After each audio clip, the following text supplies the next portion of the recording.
ஒரு மிகப்பெரிய படத்துக்கு வந்து இவர் மியூசிக் டைரக்டரா போடுறாங்கன்னா, இப்ப வந்து ஒரு பெரிய நிறுவனமா ட்ரீம் வாரியர் இருக்கு. அவங்க வந்து சூர்யா சார் படத்துக்கு சாய பங்கர வந்து மியூசிக் டைரக்டரா போடுறாங்க.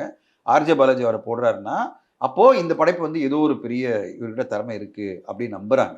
உடனே அடுத்தடுத்த படம். ஃபர்ஸ்ட் வந்து சைன் பண்ணது வந்து பென்ஸ். பென்ஸ் படம் தான் சைன் பண்ணாங்க. இப்ப பென்ஸ் படம் சைன் பண்ண உடனே எல்லாருக்கும் நம்பிக்கை வருது. ஆர்ஜே பாலாஜி இவர சைன் பண்றாரு. அதாவது ட்ரீம் வாரியரோட சேர்ந்து. சூர்யாவும் ஓகேன்றாரு. அப்போ அந்த படைப்பு பெரிய ஆளா வர்றாரு. 2 படம் சைன் பண்ண உடனே மீதி பேருக்கெல்லாம் நம்பிக்கை வந்துருது. அப்போ 2 பெரிய படைப்புகளையும் இவர சைன் பண்றாங்கன்னா, அப்ப இவருக்கு திறமை இருக்கு. ஏன்னா, அவருடைய ஒவ்வொரு சோலோ சாங்கும், அதாவது சிங்கிள் சாங்கும் பெரிய பெரிய ஹிட். 3 சாங்குமே பெரிய ஹிட் ஆச்சு. அப்ப எல்லாருக்கும் நம்பிக்கை என்னன்னா, அவரு சோலோவா இவ்வளவு விட்டு குடுக்குறவரு கண்டிப்பா அவர் பெரிய வெற்றி சாங்க குடுப்பாருன்னாங்க. இப்போ அவருக்கான திறமை வெளிப்படுத்துற நேரம் வந்துருச்சு. இப்போ பாருங்க, இது எல்லாருக்கும் எல்லாரோட வாய மூடுறாரா?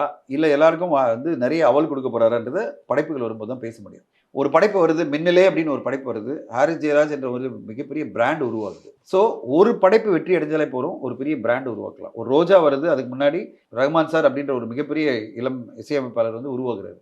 இவருக்கு கருப்புன்ற படம் ஃபர்ஸ்ட் வரப்போது. அது மிகப்பெரிய லெவல்ல தாக்கத்தை ஏற்படுத்தி, அவர பெருசா ஒரு மியூசிக் டைரக்டரா மாத்தலாம்.